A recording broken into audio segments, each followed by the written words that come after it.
चलिए आज का ये वीडियो 9th स्टैंडर्ड की ज्योमेट्री के लिए है।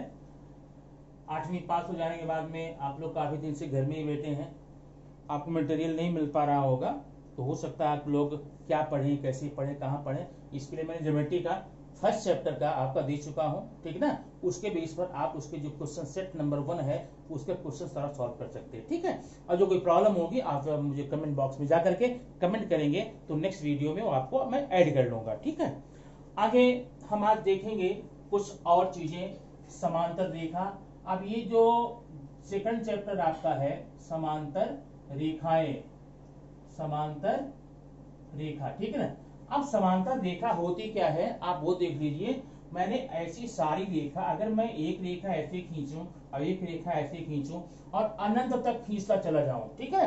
अगर एक दूसरे को ये प्रतिच्छेदित न करें, अगर एक दूसरे को इंटरसेक्ट न करें, एक दूसरे को कट न करें, तो हम बोल देंगे कि ये समांतर रेखाएं हैं। These are parallel lines, okay.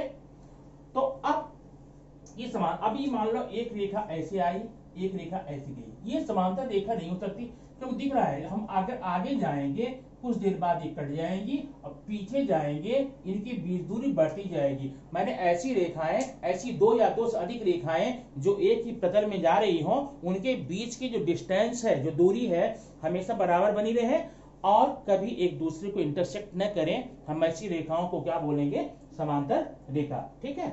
अब समांतर रेखा में कुछ और चीजें हमको पढ़नी है, वो पढ़ने के बाद में तब मैं आपकी ज्योमेट्री के सिलेबस में लेके चलूंगा, क्या सवाल करना, कैसे करना, ठीक है ना।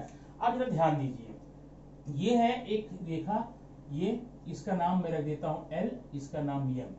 ये दोनों समांतर रेखाएं हैं। समांतर रेखा आपको दिख भी रहा होगा, इनके बीच की दूरी हमेशा यहाँ बराबर है। अगर मैं आगे या पीछे इनको बढ़ाकर लेकर जाता हूं तो कभी भी एक दूसरे को इंटरसेक्ट नहीं करेंगे, दिख रहा है ना, ठीक है।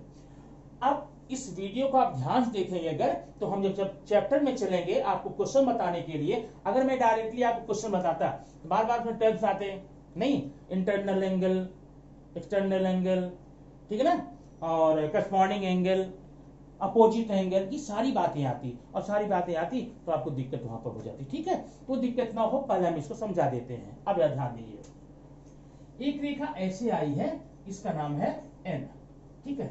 और ये जो रेखा है, रेखा N जो है, वह रेखा इन समांतर रेखाओं को यहां और यहां क्या कर रही है? इंटरसेक्ट कर रही है, कट कर रही है, प्रतिच्छेदित कर रही है, बराबर है। अब ये करने के बाद में आप ध्यान देखेंगे तो यहाँ पर कुल मिलाकर के 8 कोण बने हैं। देखिए नंबर मैं करता हूं, number 1, number 2, number 3, number 4, okay. और नंबर ये है 5, ये नंबर है 6, ये नंबर 7, नंबर 8। 8 कोण यहाँ पर बने हुए हैं, ठीक है। अब 8 कोणों में से मैं आप बताऊं इसमें क्या क्या कोण है। एक है रेखीय युगल कोण, लीनियर एंगल, ठीक है ना, रेखीय युगल कोण। अब ये क्या होता है, कैसे होता है, उसके लिए मैं आपको एक नया फिगर बनाता हूं, ध्यान देखिएगा। हो सकता है मैं आपके आज के आपके चैप्टर के क्वेश्चन को न ले पाऊं, लेकिन इतना समझने के बाद में जब अगला वीडियो आप पाएंगे तो खुशी से ना छूटेंगे कि आपको तो सारे क्वेश्चन इसको आ रहे हैं, ठीक है। देखिए अब ये एक रेखा है, ये लाइन है, इसका नाम मैंने ए बी कर दिया है, और ये रेखा है यहाँ पर P बिंदु पर PQ है। तो यहाँ पर आप देख रहे हैं 2 कोण बने हैं, ये कोण ये बना ना, इसका नाम कैसे पढ़ेंगे? कोण APQ या QPA। और एक कोण देखें इस टाइप बना हुआ है, यहाँ पर BPQ QPB, जैसे पढ़िए इसको। ये दोनों कोण, ये दोनों कोण एक रेखा पर है ना, और एक रेखा पर है, इसलिए हम इनको बोलते हैं रेखीय युगल कोण। अगर इन कोणों की संख्या 2-3 हो जाती, एक और बना देते हैं, तब युगल वर्ड मत यूज करना, केवल रेखीय कोण बोलना, ठीक है। अब इनकी खासियत क्या होती है, रेखीय कोणों की विशेषता क्या होती है? रेखीय कोण विशेषता ये होती है, ये दोनों कोण चाहे जैसे दिखें, छोटे दिखें, बड़े दिखें, मोटे दिखें, पतले दिखें, लेकिन उन दोनों को अगर हम ऐड करेंगे, उनका जो सम है, उनका योगफल है, वह 180 ही आता है। कितना? 180। माने ये एंगल और ये एंगल दोनों ऐड करने के बाद में कितना आएगा आंसर? 180। अब एग्जांपल देखना, ये मैंने आपको 60 लिख दिया, कितना? 60। अब इसका मान निकालना आपको। अगर ये 60 है तो ये कितना होगा पता ना, आप कर सकते हैं। Angle A P Q plus B P Q, B P Q equal to 180 हुआ ना। आगे लिखेंगे रेखीय युगल कोण। ओके, अब इनमें से एपी क्यू का मान आपको मालूम है, यहाँ पर 60 रखेंगे, यहाँ पर नहीं मालूम है, बीपी क्यू रखेंगे इक्वल टू 180 करेंगे। बात समझ रही ना। अब पक्षांतर कीजिए, angle B P Q equal to 180 minus 60 equal to 120। मतलब इन दो कोणों में से अगर कोई भी एक कोण हमको दिया गया है, एक का मान हमें मालूम है, दूसरे का मान हम निकाल सकते हैं। बात समझ ना। तो ये हो गया रेखीय युगल कोण। अब रेखीय युगल कोणों की जोड़ियां हमेशा 180 होती हैं, इस बात को दिमाग में अच्छे से बैठा लो, ठीक है। तो रेखीय युगल कोण नंबर दो है शीर्षाभिमुख कोण। शीर्षाभिमुख कोण, इसको हम बोलते हैं अपोजिट एंगल। क्या अपोजिट? अपोजिट कैसा होता है, यहां देखिए, एक रेखा ये है, एक रेखा ये है, इसका नाम ए बी है, इसका नाम सी डी है, ये दोनों एक दूसरे को ओ पे काटती हैं, ठीक है ना। यहां पर आपको चार कोण दिख रहे हैं, एक कोण ये और एक कोण ये, एक कोण ये, एक कोण ये, ठीक है, माने एक ये, क्या नाम इसका है, ए ओ डी। और इसके सम्मुख, इसके सामने, इसके अपोजिट में ये वाला कोण है। मतलब ये और ये कोण कैसे हैं, एक दूसरे के अपोजिट में है, ठीक है। इनको हम बोलते हैं शीर्षाभिमुख कोण या अपोजिट एंगल्स की पेयर बोलते हैं। अब इनकी खासियत क्या होती है, ये हमेशा इक्वल होते हैं, हमेशा सर्वांसम होते हैं, ये हमेशा कांग्रुएंट होते हैं। ये बात ध्यान रखना, जब भी अपोजिट एंगल आएगा वो हमेशा इक्वल होंगे, इस बात को दिमाग में रखना, सवाल हल करने में मजा आएगा, ठीक है। तो ये आपका हो गया अपोजिट एंगल, ठीक है। अब आगे हम देखेंगे और हमें उसमें क्या पढ़ना है, और पढ़ना है एकांतर कोण। क्या है, एकांतर कोण, अल्टरनेट एंगल, ठीक। अब ये क्या होते हैं, इसको ध्यान से देखना। ये खोजने के लिए इस फिगर में आइए। समांतर रेखाओं के अंदर कितने कोण है, एक, 2 3 4, 4 है। समांतर के अंदर, ध्यान देना, समांतर के इन अंदर, और जो तिर्यक रेखा है उसके अपोजिट में लेना, ठीक है। मैं इन चार कोणों में देखूंगा, 3 4 5 8 में। तो ये जो कोण है आपका 3, इसका एकांतर कोण कहां हम देखेंगे, अपोजिट में। अब 3 का एकांतर 4 तो मैं नहीं बोलूंगा क्योंकि तो रेखीय कोण है, ठीक है। तो किसको बोलूंगा, 8 को। 3 के एकांतर 8 और 4 के एकांतर 5, इसको बोलते हैं इंटरनल अल्टरनेट एंगल या इंटीरियर अल्टरनेट एंगल। और एक एक्सटर्नल भी है, इसका, ठीक, इसका ये, इसका ये। अब फिर क्या देखिए, मैंने यहां पर दिखाया आपको रेखीय युगल कोणों की जोड़ियां 180 होती हैं। इसमें रेखीय युगल कहां कहां है, 1 और 2 रेखीय युगल हैं, 2 और 3 है, 3 और 4 है, 4 और 1 है। अब इन चारों में से अगर एक कोण हमको कोई बता देता, इस कोण का मान इतना है, बाकी चारों का मैं चुटकी बजा के निकाल लेता। कैसे, अब कोण नंबर 1 का मान है 100, कितना, 100। तो ये 100 है, तो ये कितना होगा, 80 होगा ना, ठीक है। ये है 80, तो ये कितना होगा, इसका रेखीय ये है, ये कितना होगा, ये 100 होगा, ये 100 तो ये 80 होगा। अरे एक कोण अगर हमें मालूम पड़ जाए 4 में से, तो बाकी सारे कोण हम लोग निकाल सकते हैं, ठीक है। अच्छा, अब शीर्षाभिमुख कोण ये क्या होते हैं, देखिए निशान ध्यान देंगे, ये है कांग्रुएंट, इक्वल, सर्वांसम। अब अगर कोण नंबर 1 का मान 100 है, इसका अपोजिट 3 है ना, ये 100 तो ये 100, क्यों, अपोजिट एंगल। पूछेगा कोई, अगर मैंने बोला ये एंगल नंबर 1 का जो वैल्यू है, जो मान है वो 100 है, तो 3 का कितना होगा, तो बोल देना 3 का भी 100 होगा। लेकिन वहां आपको बताना पड़ेगा 100 होगा क्यों, क्योंकि ये अपोजिट एंगल है, ठीक। अगर 2 का 80 है, 4 भी 80 होगा, क्यों, अपोजिट एंगल है। चलिए अब आए एकांतर कोण में, अल्टरनेट एंगल में, ये भी कॉन्ग्रुएंट होते हैं, इक्वल। अब कौन कौन से कोण है अल्टरनेट? 3 और 8 है ना, ये कॉन्ग्रुएंट होंगे। अगर हमें 3 की वैल्यू मालूम है, 3 कितने निकाले थे? 100 ना। अगर ये 100 है तो ये 100 होगा। 4 नंबर 80 है तो ये 80 होगा ना। तो ये हो गया एकांतर। अब बाह्य एकांतर जो होता वो देखिए, 2 का मान जितना होगा उतना 7 होगा, और 1 जितना होगा उतना 6 होगा। और ध्यान देना कभी भी एकांतर कोण ऐसे बनता है, ऐसे बनेगा, ऐसे बनेगा, ऐसे बनेगा, ऐसे, ठीक है, लगभग जेड के आकार का बनेगा। ठीक है, अगर मैं मिटा दूं रेखा तो आपको इसमें बनेगा, देखो ये यहां यहां यहां, ये देखिए ऐसे है, ऐसे है, ऐसे है ना, ये और ये और ये एकांतर कोण है ना। अब देखिए ये जेड के आकार, जेड दिख रहा है ना, ये देखिए ये और ये ऐसे, यहां से आओ, ऐसे, एकांतर कोण बन गया। अब एकांतर कोण हमने अगर समझ लिया है तो आगे हम बढ़ते हैं, आपको बताएंगे। अगला होता है संगत कोण। संगत कोण को बोलते हैं करस्पॉन्डिंग एंगल। क्या बोलते हैं? Corresponding angle. ये भी इक्वल होता है, ये भी कॉन्ग्रुएंट होता है। अब कहां संगत है वो देखिए। संगत हमेशा ये तिर्यक देख रहे हैं ना, तिर्यक रेखा, तिर्यक रेखा के एक ही तरफ देखना। अगर इसका संगत खोजना हो ना, इस तरफ, इस साइड मत आना, इसी साइड में खोजना।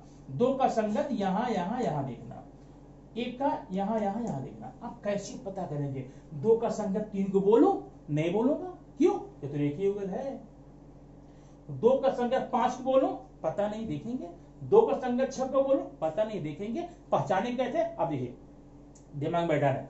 अगर आपको संगत कोणों की जोड़ियों का पता लगाना है तो तिर्यक और समांतर के एक ही तरफ, तिर्यक और समांतर के एक ही तरफ, मैं क्या कहना चाहता हूं सुनिए। अब एक एंगल नंबर 2 है, ठीक है ना, इसका संगत खोजना है हमें तिर्यक के एक ही तरफ, मतलब ये राइट हैंड साइड, राइट में खोजना है। लेकिन समांतर की भी एक तरफ, ये 2 नंबर का कोण समांतर की किधर है? ऊपर है ना, पक्का ना। तो बाकी और कोण इसी साइड में देख डालो, जो ऊपर हो वो हो जाएगा संगत कोण। कौन है ऊपर? 5, तो 2 का संगत 5 है। 3 कहां है? राइट में नीचे, ये भी राइट में नीचे। 3 का संगत 6, 1 का संगत 8, 4 का संगत 7। ये कॉन्ग्रुएंट होते हैं। अब अगर हमें एक कोण का मान मालूम पड़ जाएगा, बाकी हम इसको निकाल देंगे। ठीक है, 5वां और आखिरी आपको दिखाएंगे अंतःकोण, इंटरनल एंगल। अंतःकोण, अंतःकोण के लिए हमेशा समांतर रेखाओं के अंदर ही रहना, बाहर मत जाना। बाहर मतलब 1, 2 और 6, 7 ये नहीं देखना है। अंतःकोण जो होता है ये समांतर के अंदर ही रहना और तिर्यक के एक ही तरफ। अब देखिए 3, 5 ये अंतःकोण है, इनकी वैल्यू 180 होती है। अगर इन दोनों को हम ऐड कर देंगे तो 180 आएगा। 4 और 8 का 180 आएगा। ठीक है ना। इस प्रकार से हम अगर ये समझ जाते हैं, इतना हम कंफर्म कर लेते हैं, तो 100% श्योर एंड सर्टेन जो भी चैप्टर में क्वेश्चन आएगा, जो भी सवाल आएंगे, उसको हम बड़ी ही आसानी से सॉल्व कर सकते हैं। ठीक है ना। आप इसको स्क्रीनशॉट लीजिए या तो नोट कर लीजिए, तो मैं आपको क्वेश्चन आप ये 2.1 का क्वेश्चन एक एक करके बताता हूं। ओके, चलिए आप ले लीजिए इसको फास्ट।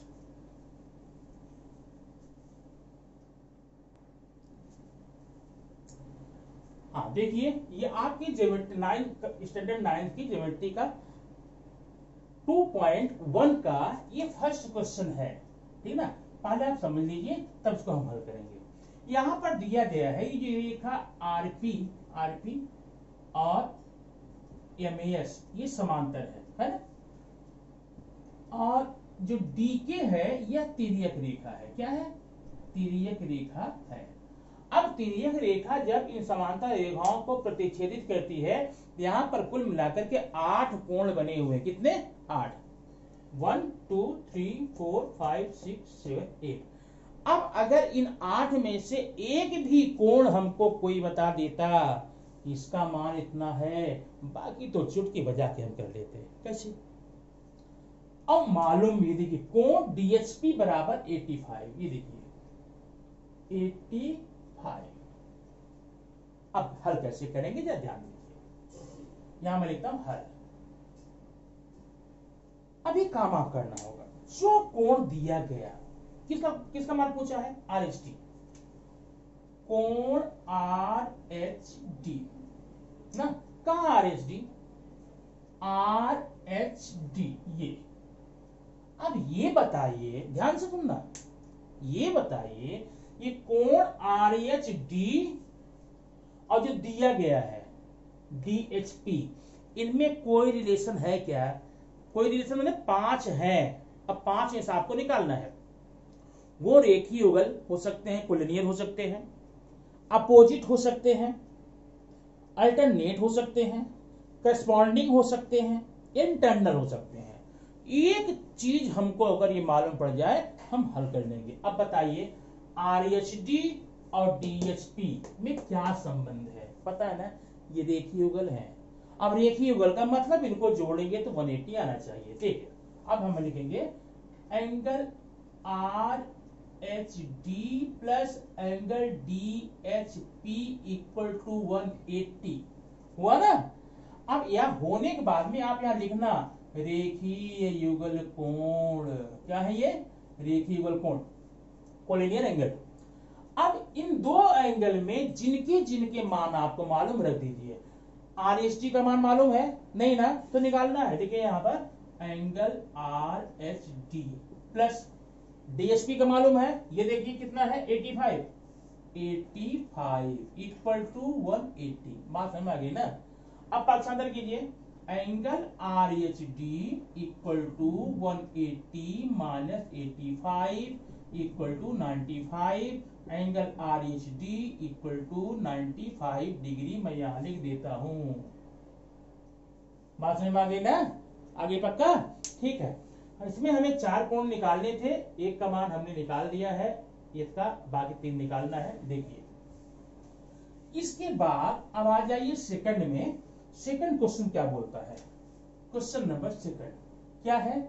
PHG, PHG। अब ये जो PHG है कहा? P है, H है, G है, ये वाला। ठीक है। अब ये जो कोण है, H मैं यहां कर देता हूं। हाँ, ये जो कोण है PHG, ध्यान देना, PHG का जो कोण है इसका संबंध या तो इससे होगा, या तो इससे होगा, या तो दोनों से होगा। होगा पक्का। एक अभी 2 कोण हमें मालूम हो गए ना, तीसरा हमें मालूम करना है ये जो। अब उसका संबंध इससे भी हो सकता है, इससे हो सकता है। अब बड़े मजे की बात ये है, इसका संबंध इससे भी है। ये कैसे कोण है दोनों? ये दोनों कोण रेखीय युगल है। और ये कैसे कोण है? ये सम्मुख कोण है ना। अब इनमें चाहे आप सम्मुख से हल कीजिए, चाहे रेखीय युगल से हल कीजिए, कोई बंदिश नहीं, कोई यहां पर आपके लिए बाउंडेशन नहीं है। ठीक है। अब देखते हैं हम कैसे निकाले, आप बताइए। रेखीय युगल से निकाले हैं, सम्मुख निकालते हैं। एंगल PHG कॉन्ग्रुएंट, ये एंगल बराबर RHD, RHD लिख दिया ना। माने ये कोण बराबर इस कोण के है। क्यों है? यहां लिखना सम्मुख कोण या शीर्षाभिमुख कोण या अपोजिट एंगल लिख लेंगे ना। चलो ठीक है। Angle PHG equal to RHD का मान तो आपको मालूम है ना, कितना आया है? 95। ये देखिए 95। ये आपका देखिए एक लाइन का क्वेश्चन। हाँ, लेकिन जो 500 कोण आप बताए गए हैं उनकी जो गुणधर्म है, जो प्रॉपर्टीज है, वो कैसे होते हैं, क्या होता है, ये आपको कंफर्म करके रखना पड़ेगा। ठीक है। आइए, समझ आ रहा है ना? बहुत आसान है। अब आगे देखिए, हम आएंगे, इसका लिख देता हूं, इसका है 95। ठीक है। अब थर्ड क्या है? Angle SGS, angle HGS। किधर है HGS? हाँ, H यहां है, G यहां है, S यहां है, मतलब ये वाला एंगल, ये इसका संबंध एच जी एस का संबंध या तो इस एंगल से होगा, या तो इस एंगल से होगा, या तो इस एंगल से होगा, या तो तीनों से होगा, या तो दोनों से होगा। तीन कोण हमें मालूम पड़ गए, इसका मान निकालना है। इसका संबंध इन तीनों में, तीनों से भी हो सकता है, दो से भी हो सकता है, एक से भी हो सकता है, होगा पक्का। अब अगर तीनों से है, चाहे जो निकालो, रेखीय युगल करके निकालो, सम्मुख करके निकालो। अब देखते हैं किसमें है। तो इसका संबंध इससे है। कैसे एंगल है ये एंगल है किससे, करेस्पॉन्डिंग संगत कोण है ना। अब इसका संबंध नीचे वाले इससे भी है। देखिए एच जी एस का संबंध इससे भी है। क्या नाम है इसका, पी एच जी, अंतःकोण। इन दोनों कोणों को जोड़ के देख तो 80 आएगा। अब चाहे जोड़ के निकालो, चाहे संगत निकालो, संगत निकालते हैं। H G S equal two congruent angle D H P, D H P ये कैसे, संगत कोण, ठीक है ना, करेस्पॉन्डिंग एंगल हो गया। इसलिए H G S equal to D H P का मान आपको ऑलरेडी क्वेश्चन पेपर में क्वेश्चन दिया गया है। 85 हम कर निकाल लेंगे। ये देखिए थर्ड हो गया आपका। ये देखिए 1 2 3। अब एक बचा एम जी के, एंगल एम जी के। अब ये बताइए कितने एंगल आपको मालूम पड़ गए, इसका 85 कितने बढ़ गए, 4 ना। अब एम जी का संबंध जो है चारों से भी हो सकता है, 3 से हो सकता है, 2 से हो सकता है, 1 से हो सकता है, ठीक ना। अगर 1 से भी है तब भी निकाल लेंगे। देखते कहां है एम जी के, कहां है एम जी के, ये वाला। अब इसका संबंध देखिए इससे है। कैसा है ये, वहां एकांतर देखा तो। अच्छा वो नहीं करना, ये काटो। इसका संबंध इससे है, ये वाला ना। तो M G K equal to H G S equal to angle H G S. क्यों क्यों ऐसे, अपोजिट ना, शीर्षाभिमुख कोण लिख देना। तो एंगल एम जी के congruent angle H G S का मान आप मालूम है कितना है, एच जी एस का मान मालूम है 85। ये आपके फर्स्ट क्वेश्चन में, क्वेश्चन नंबर 2.1 के फर्स्ट क्वेश्चन में 4 सब क्वेश्चन थे। इस प्रकार से आप इसको हल कर सकते होंगे। मुझे पूरी उम्मीद है आपको ये अच्छी से समझ में आया होगा। ठीक है, आगे चलो। अब आइए हम आप बताएंगे 2.1 9th स्टैंडर्ड ज्योमेट्री 2.1 के क्वेश्चन नंबर 2। ठीक है ना। क्वेश्चन नंबर 1 आपने पढ़ लिया, समझ लिया है। अब ध्यान देना, जैसे जैसे आप पढ़ते जाएंगे, समझते जाएंगे, वैसे वैसे बातें जो हैं वो आसान होती जाएगी। पहले मैं क्वेश्चन ले लूं, ठीक है। क्वेश्चन देखिए, ये है, ये रेखा समांतर है और ये ऐसे है, ये ऐसे है। पी क्यू, ये पी है, क्यू है, एल एम, ये है डी, ये है बी, ये है 110, ये है ए और ये है सी। इसमें दिया क्या है, दत्त गिवन P पैरेलल Q, ठीक है, और angle A, angle B, angle C, angle D equal to question mark. माने हमें इसमें ये चारों कोणों का मान पता करना है। अच्छा, बट सिंपल सी बात है इसमें, वो ये है कि यहाँ पर है एक एंगल और है 115 है, ये 115। ठीक, अब पहले देखिए ये जो PQ है ये पैरेलल है, PQ जो है पैरेलल है ना, लेकिन ये जो LM पैरेलल नहीं है। तो ठीक है, पहले PQ पैरेलल और L इसकी तिर्यक रेखा है ना, ट्रांसवर्सल लाइन बोलते हैं इसको, ठीक है ना। अब इसमें जो है ये एंगल और ये एंगल कैसे एंगल है, कैसे एंगल है, रेखीय युगल है। अब number 1, angle A plus angle plus 110 equal to क्या, इक्वल टू 180। हुआ ना। तो जब ये 180 हो गया तो angle A equal to 180 minus 110, angle A equal to 70, ये आपका होगा 70। ठीक है, बात समझ में आई ना। अब अगला जो ये ए और बी है, या ये 110 और जो बी है, इसमें कोई संबंध है नहीं है, लेकिन जो ये एंगल ए और एंगल बी है, ये है वाह एकांतर कोण। लिखेंगे angle A equal to angle B, ये वाह एकांतर कोण है। तो एंगल ए का मान तो दिया गया है, तो एंगल बी इक्वल टू हो जाएगा 7070। अब हमने क्या किया, इसका मान निकाल लिया। ठीक है, अच्छा अब ये सवाल मैं लगाऊंगा नहीं, बताऊंगा। अब देखिए P और Q पैरेलल है, M इसकी ट्रांसवर्सल लाइन है, तिर्यक रेखा है।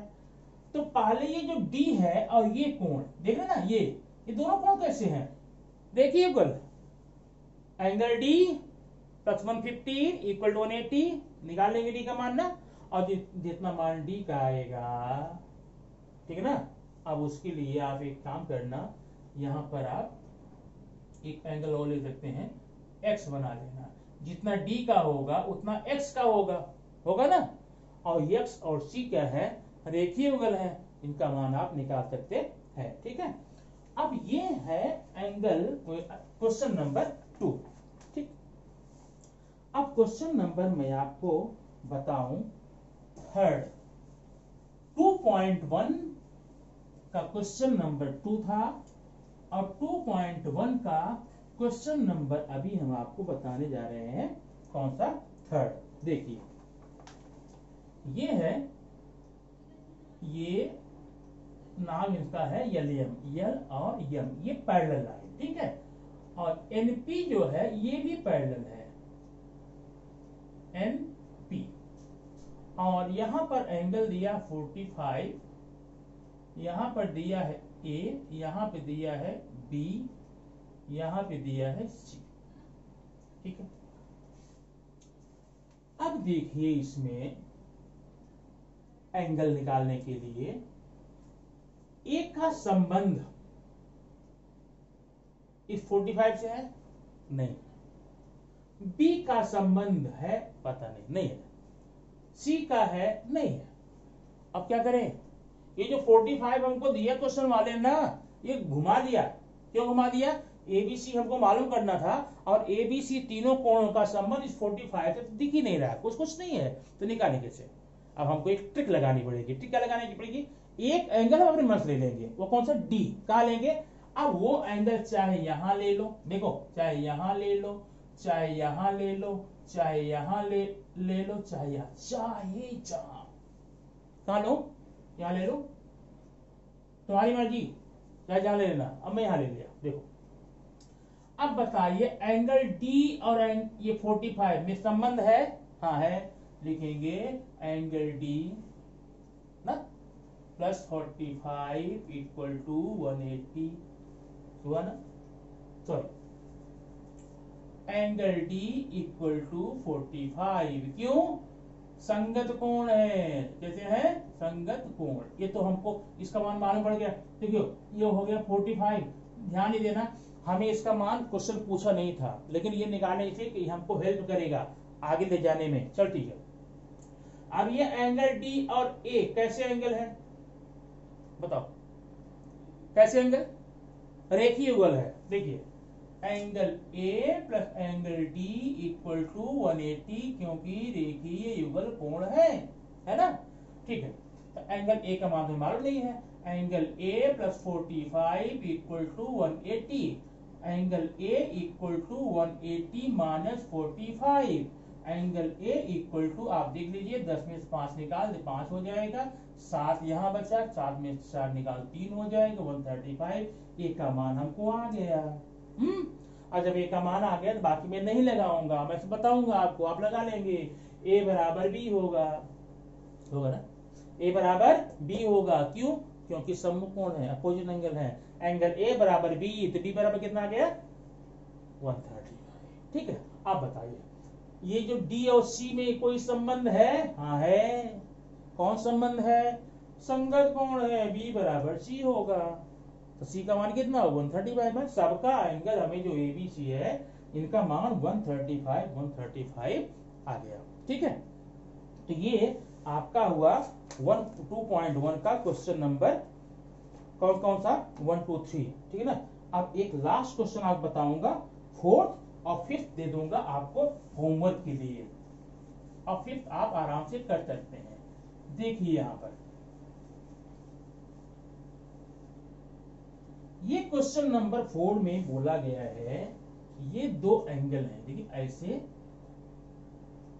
ऐसे ऐसे और ऐसे। ठीक है, तो ये है P Q R X Y और Z। यहां पर दिया क्या है? अब ये हल नहीं करना, सिद्ध करना है। दत्त लिखेंगे, गिवन लिखेंगे। क्या दिया है? PQR और XYZ की जो भुजाएं समांतर है, मतलब PQ पैरेलल XY, ओके, और QR पैरेलल YZ, ये दिया गया है। हमें साध्य सिद्ध करना है।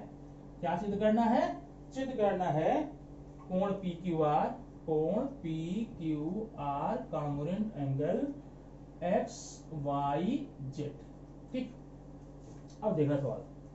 ये सिद्ध करने सवाल है, थोड़ा ध्यान ज्यादा इसमें देना, क्योंकि जो अभी लगा कर आए हो थोड़ा उससे थोड़ा सा बढ़ करके है, बस और कुछ नहीं है, टफ नहीं है, ध्यान दो, आएगा। ये PQR एक एंगल है, एक कोण है, और XYZ ये भी एक एंगल है। तो जो रेखा PQ है वो XY के पैरेलल है ना, और जो रेखा QR है वो YZ के पैरेलल है। हमें ये सिद्ध करना है कि ये वाला कोण और ये वाला कोण दोनों बराबर है। ठीक, अब जरा एक रचना हम कहते हैं। रचना माने जब हमें ये समझ में न आए, जब हम, अब देखो हम अगर सिद्ध करना चाहें इसमें ये जो दोनों कोण है, रचना क्यों करते हैं जानते हैं? यहाँ पर हमें रचना करके वो जो 5 कोण आपको बताया था, कौन कौन कोण? रेखीय युगल कोण, शीर्षाभिमुख कोण, संगत कोण, एकांतर कोण, अंतः कोण, वो पांचों चीजों में से अगर कोई चीज इसमें नहीं दिख रही है, हम सिद्ध नहीं कर सकते हैं। कुछ ऐसा करना पड़ेगा कि हमें वो दिखने लगे। दिखने के लिए क्या करेंगे? ये देखिए, एक्स वाई को ठीक आगे इस प्रकार बढ़ाया कि ये देखिए, ये ऐसे बढ़ा दिया ना कि यह QR को बिंदु H पर प्रतिच्छेदित करे। अब देखिए ये H है ना। वैसी रचना आपको और करनी पड़ेगी, यहां पर करनी पड़ेगी, बाद में देख लेंगे उसको। अभी देखो यहां पर ध्यान दो, ध्यान ये देना। रचना शायद हम इसको भी कर सकते थे, एक ही करनी है, अब ध्यान देना।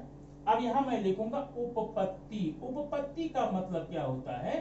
प्रमाण, प्रूफ।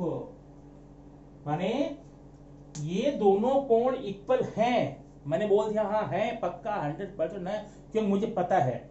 अब सामने वाला बोलेगा भाई पता है तो प्रूफ दो, सिद्ध करो, प्रमाण दो। ठीक है, अब हमें प्रमाण देंगे। प्रमाण कैसे देंगे? क्या ध्यान देना एकदम ध्यान से। PQ समांतर XY ये दत्त है, मैंने यहां लिख लेना, गिवन, ये दिया गया है ना। अच्छा, इसलिए PQ समांतर XH हो जाएगा। जब PQ के समांतर XY है, इस रेखा को चाहे जहां ले जाओगे, जहां तक ले जाओगे समांतर रहेगी। यहां मैं लूंगा XH। क्यों? क्योंकि X Y H ये एक रेखी है, हुआ माने ये रेखा और ये रेखा समांतर है। जब समांतर, तो ये जो रेखा है ना QR यह तिर्यक रेखा है। क्या है? तिर्यक रेखा है। अब ध्यान देना एक मिनट, ये रेखा समांतर,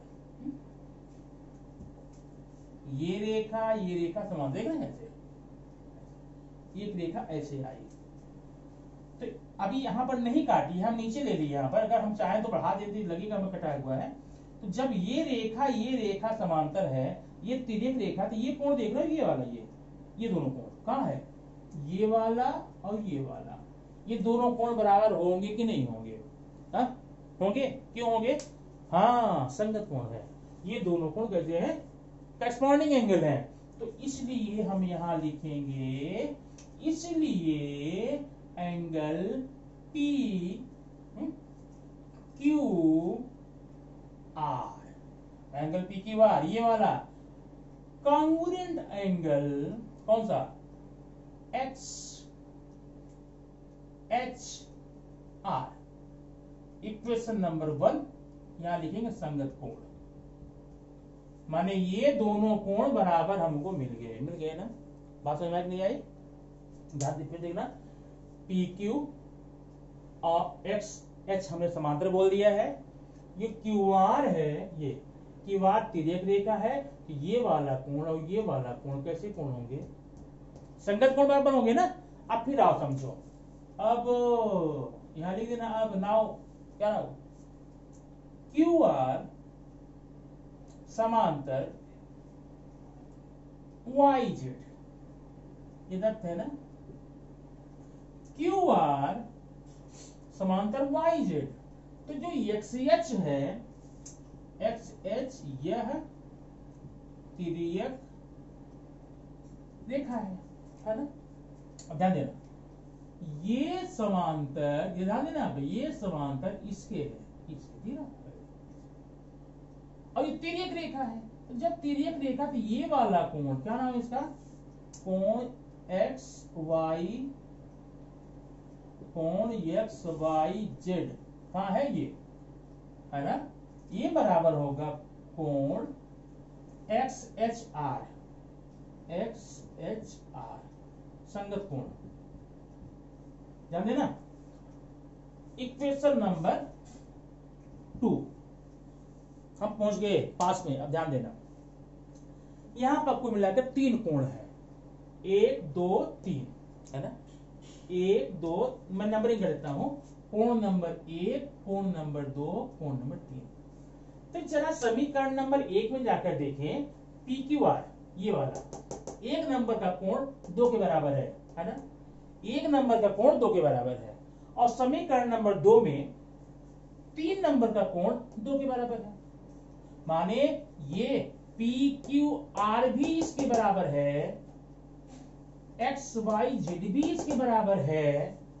अगर मैं तुमसे बोलूं, आपकी क्लास में 3 लड़कियां, एक है ए, एक है बी, एक है सी, मैंने बोला ए बराबर बी है, मान जितनी लंबाई ए की उतनी बी की है, और जितनी लंबाई बी की है उतनी लंबाई सी की है। तो जो बी है ना, ए के भी बराबर है, सी के भी बराबर है। अगर मैं बी हटा दूं बीच में से, तो ए बराबर सी होगा ना, होगा नहीं होगा? वैसे ही जरा आप यहां ध्यान समझ लीजिएगा कि कोण जो एक्स एच आर, ये देखिए एक्स एच आर, ये कोण दोनों जो है, ये X H R P Q R के भी बराबर है, यही X H R X Y Z बराबर है। तो समीकरण 1 और 2 की अगर तुलना करें हम, तो क्या पाएंगे कि कोण P Q R congruent angle X Y Z,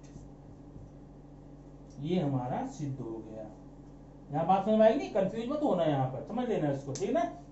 यहां पर 3 कोण थे आपस में, जो बीच का कोण 2 नंबर का था, 2 नंबर कोण 1 के भी बराबर है, 2 नंबर कोण 3 के बराबर है, 2 हम निकाल दें तो क्या पाएंगे, 1 और 3 बराबर हो गया। बात समझ आई ना। ये क्वेश्चन नंबर 4 था। अब आइए हम चर्चा करेंगे क्वेश्चन नंबर 5 की। क्वेश्चन नंबर 5 मैं नहीं बताने वाला हूं, मैं नहीं सॉल्व कर दूंगा। क्यों? क्योंकि question number 5 exactly question number 1 की ही तरह है, या 1 ही मान लीजिए, बस वहां पर अक्षरों का अंतर है, जो लेटर्स लिखे गए हैं, कोण का नाम लिखा गया है ना, उसी का अंतर है, बाकी एक ही तरह है। अब ये क्वेश्चन आप अच्छे से सॉल्व कीजिए, ठीक है ना। अब क्वेश्चन नंबर आप ज्योमेट्री के चैप्टर नंबर 1 में 1.1 1.2 दोनों आपको मैं एक वीडियो दे चुका हूं। अब ये चैप्टर है आपका सेकंड का 2.1 का, आप 2.1 कर लीजिए। एक वीडियो में आपके जितने थ्योरम इसके हैं, प्रमेय है, वो दूंगा, ठीक ना। लेकिन वो प्रमेय जाने के पहले आप इसे कंफर्म कर लीजिए, फिर अगला वीडियो तक आप इंतजार कीजिए। बहुत जल्दी ही वीडियो मैं आपको भेजूंगा। हाँ, याद रखिए छोटे छोटे बच्चे आप लोग हैं, अभी 8वीं से उठकर यहाँ पर आए हैं, कोई भी प्रॉब्लम होगी, कहीं प्रॉब्लम होगी, आप उसको कमेंट बॉक्स में जाकर कमेंट करना, या डायरेक्टली मेरे पर्सनल व्हाट्सएप नंबर पर आप उसको भेज करके, आप लोग जानते हैं उसको भेज कर पूछ सकते हैं, वो हल करके मैं फिर आपको व्हाट्सएप कर दूंगा। ओके, या फिर नया वीडियो बना करके जितनी भी प्रॉब्लम आपकी है वो मैं आपका सॉल्व करूंगा। ओके, खुश रहो, सॉल्व करो। Thank you.